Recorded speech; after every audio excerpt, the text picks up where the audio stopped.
Hello दोस्तों, I Q study with पीके में आपका स्वागत है। अगर आप हमारे इस चैनल पर नए हैं तो चैनल को सब्सक्राइब कीजिए। तो दोस्तों, ये है एसएससी जीडी का क्वेश्चन बैंक है और इसमें क्वेश्चन बैंक में हम लोग जो है आज क्लास नंबर 2 करने वाले हैं, ज्योग्राफी यानी भूगोल का। इसमें जो है ना 2019 से लेकर 2025 तक जितना भी ज्योग्राफी का क्वेश्चन पूछा गया, सारा क्वेश्चन को हम आप लोगों को बताएंगे। यह RWA का न्यू बुक है। इससे पहले क्लास नंबर 1 करवा दिए हैं, उसे नहीं देखे तो देख लीजिए। इसका प्लेलिस्ट का लिंक इस वीडियो के डिस्क्रिप्शन में नीचे मिल जाएगा। इसका टेलीग्राम चैनल का भी लिंक मिल जाएगा। तो आज करने वाले हम लोग क्लास नंबर 2, जैसा कि आप लोग देख रहे हैं क्लास नंबर 2 देख रहे हैं, इसी को हम लोग करेंगे। यह समान ज्ञान का है और चैनल पर नए हैं तो चैनल को सब्सक्राइब कीजिए।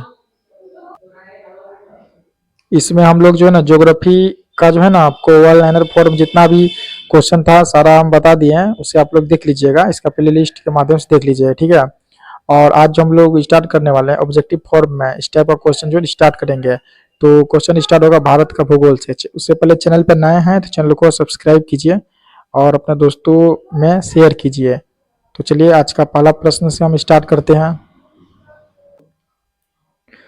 तो पहला क्वेश्चन है भारत का भूगोल से। पहला क्वेश्चन क्या करा है, उस प्रक्रिया का वर्णन करने के लिए किस शब्द का उपयोग किया जाता है जिसके द्वारा महासागरों, झीलों और नदियों का पानी वाष्प में परिवर्तित हो जाता है और वायुमंडल में ऊपर उठता है। यह क्वेश्चन जो है एसएससी जीडी 13 फरवरी 2025 को शिफ्ट सेकंड में पूछा है। तो इसका राइट आंसर क्या होगा? इसका राइट आंसर होगा आपको ऑप्शन नंबर डी, क्या हो जाएगा? वाष्पीकरण। देखिए, वर्षण बादलों में संघनित जल जब वर्षा या हिमपात या अन्य रूपों में पृथ्वी पर आता है तब उसे हम वर्षण कहते हैं।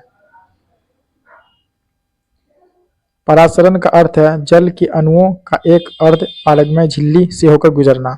संघनन वह प्रक्रिया है जिसके द्वारा गैस यानी जल वाष्प अपने कणों की ऊर्जा में कमी के कारण वापस तरल में बदल जाती है। 2 नंबर का प्रश्न है, 2 नंबर जो देख रहे हैं, तुरा किस पहाड़ी पर स्थित है जो हल्के अत्यंत आर्द्र कृषि जलवायु क्षेत्र के अंतर्गत आता है? तुरा तुरा जो आपको स्थित है कहाँ पे? गारो पहाड़ी पे। 2 का राइट आंसर होगा ऑप्शन नंबर डी, क्या हो जाएगा? गारो। इसमें इंपॉर्टेंट पॉइंट क्या दिया हुआ? तुरा भारतीय राज्य मेघालय के पश्चिम गारो हिल्स जिले में एक नगर पालिका है। मेघालय के सबसे बड़े शहरों में से एक तुरा गारो हिल्स की नोक्रेक श्रेणी की तलहटी में स्थित है। मेघालय की 3 प्रमुख पहाड़ियां गारो, खासी और जयंतिया है। 3 नंबर का प्रश्न है, उत्तरी मैदानों से निकलने वाली नदियों का जल अपवाह प्रतिरूप क्या है? तो क्या होगा? इसका राइट आंसर होगा ध्रुमाकृतिक। क्या होगा? ध्रुमाकृतिक। इसका राइट आंसर होगा ऑप्शन नंबर डी। ध्रुमाकृतिक अफवाह प्रतिरूप एक तरह का जल निकासी पैटर्न है। यह पृथ्वी की सतह पर पाया जाने वाला सबसे आम और व्यापक पैटर्न है। यह पैटर्न तब बनता है जब नदी धारा उस क्षेत्र की ढलान का अनुसरण करती है। इस पैटर्न में नदी की मुख्य धारा में उसकी शाखाओं इस तरह की आकार जुड़ती है। उनसे बनने वाला ज्यामितीय प्रतिरूप किसी पेड़ की शाखाओं जैसा होता है। इस पैटर्न में सहायक नदियां मुख्य नदियों से तीव्र कोण पर मिलती है।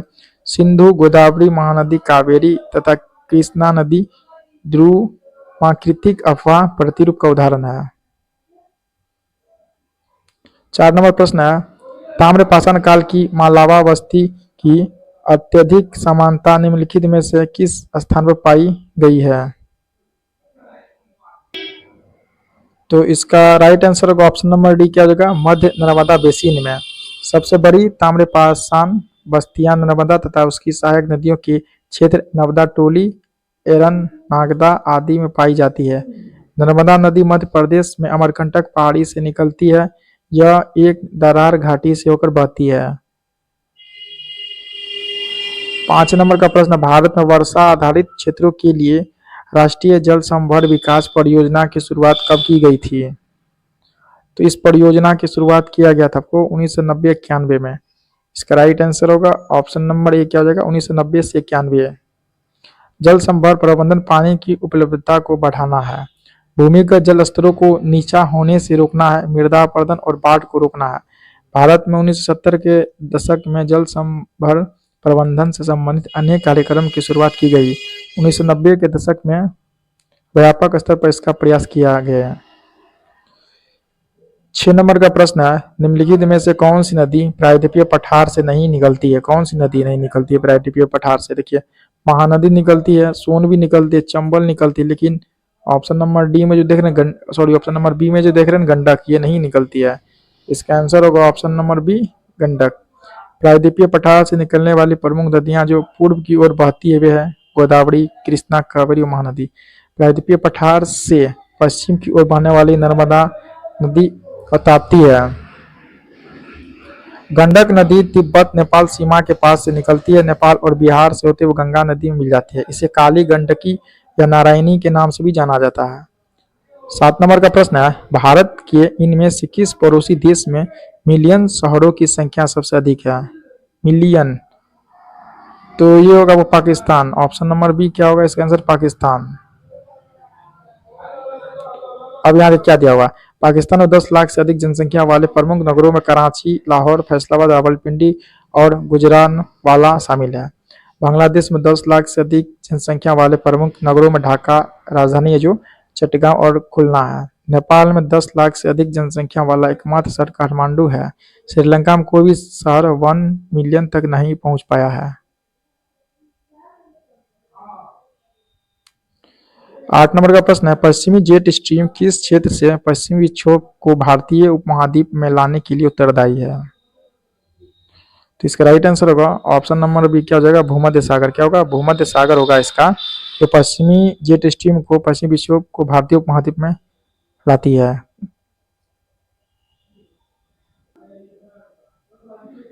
पश्चिमी विक्षोभ जिसे हम वेस्टर्न डिस्टर्बेंस भी कहा जाता है, सर्दियों में भूमध्य सागर और अटलांटिक महासागर में नमी लेकर भारत के उत्तरी और पश्चिमी हिस्सों में आते हैं, जिससे बारिश और बर्फबारी होती है। यह उत्तर भारत, पाकिस्तान, नेपाल में वर्षा और हिमपात लाते हैं। यह सर्दियों में रबी फसलों के लिए महत्वपूर्ण वर्षा प्रदान करते हैं।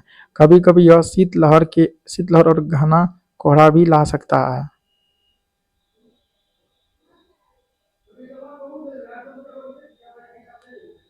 9 नंबर का प्रश्न है, ब्रह्मपुत्र नदी हिमालय के किस क्षेत्र से निकलती है? ब्रह्मपुत्र नदी हिमालय के किस क्षेत्र से निकलती है? तो यह निकलेगी आपको उत्तरी क्षेत्र से। इसका राइट आंसर होगा ऑप्शन नंबर सी, उत्तरी क्षेत्र। देखिए, ब्रह्मपुत्र नदी को तिब्बत में यारलुंग त्संगपो के नाम से भी जाना जाता है। भारत में यह नदी अरुणाचल प्रदेश में दिहांग और असम में ब्रह्मपुत्र के नाम से जाना जाता है। बांग्लादेश में यह नदी जमुना के नाम से जानी जाती है। ब्रह्मपुत्र नदी तिब्बत के मानसरोवर झील के पास चेमायुंगडुंग ग्लेशियर यानी कैलाश पर्वतमाला से निकलती है। ब्रह्मपुत्र नदी की कुल लंबाई की अगर हम बात करें तो 2900 किलोमीटर है। 10 नंबर का प्रश्न है, हिमाचल प्रदेश में केलोंग के निकट तांदी में कौन सी 2 जलधाराएं मिलती है? तो तांदी में जो मिलेगी आपको चंद्र और भागा। कौन सी? चंद्र और भागा। इसका राइट आंसर होगा ऑप्शन नंबर सी, चंद्र और भागा।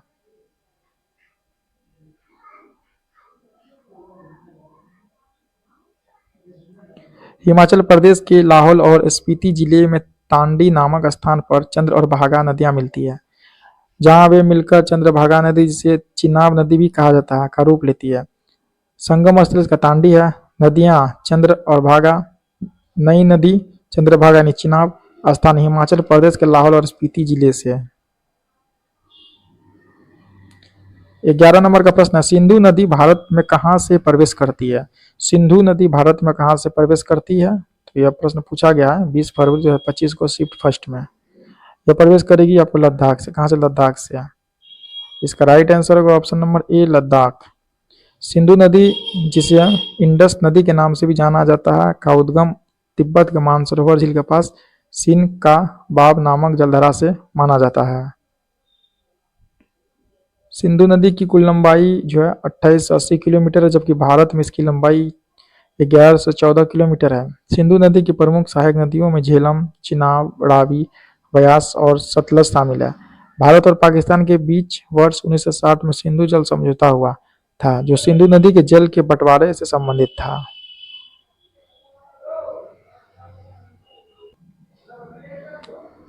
12 नंबर प्रश्न है, ब्रह्मपुत्र नदी निम्नलिखित में से किस देश से नहीं बहती है?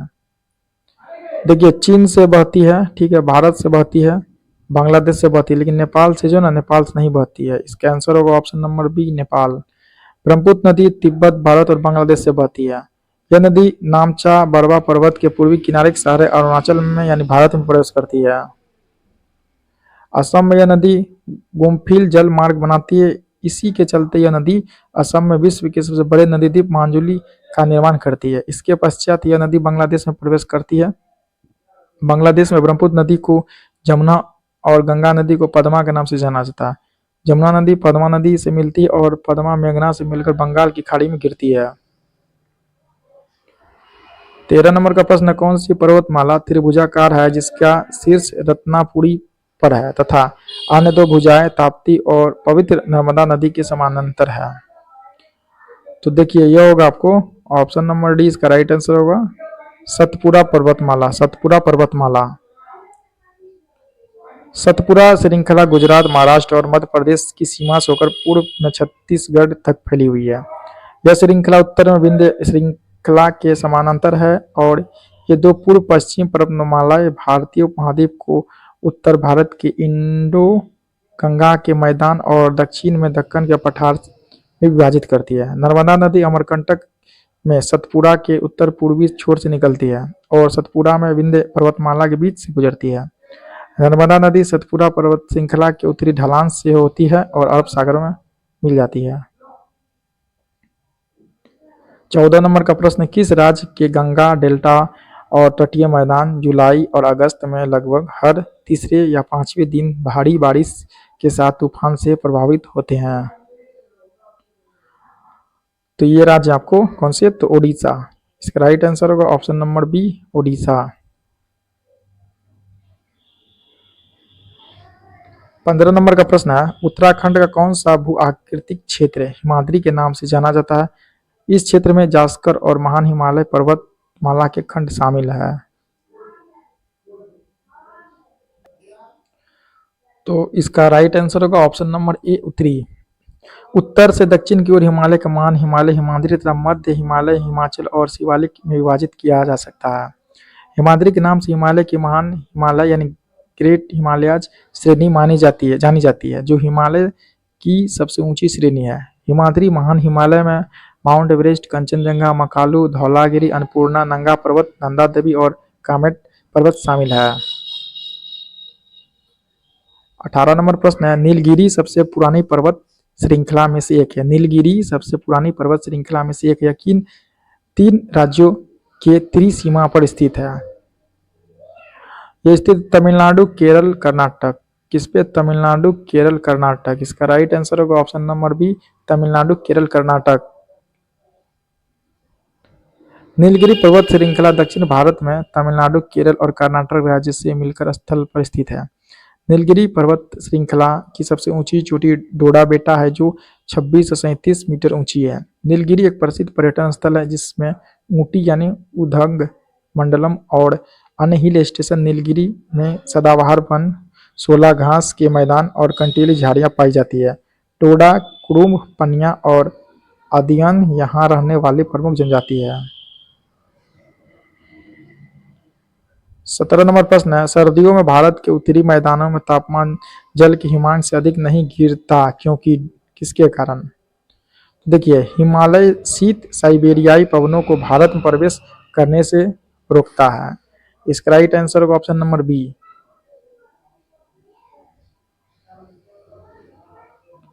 हिमालय पर्वतमाला अपनी ऊंचाई और दिशा के कारण साइबेरिया से आने वाली ठंडी हवाओं को भारत में प्रवेश करने से रोकती है।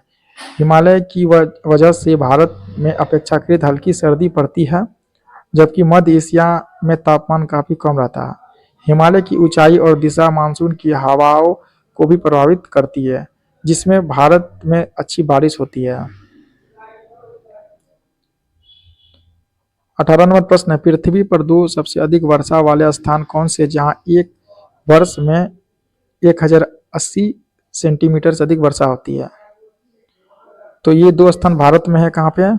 ये चेरापूंजी और मासिनराम। इसका राइट आंसर होगा ऑप्शन नंबर बी, चेरापूंजी और मासिन राम में जो है 1080 सेंटीमीटर से अधिक वर्षा होती है। याद रखिएगा, चेरापूंजी और मासिन राम।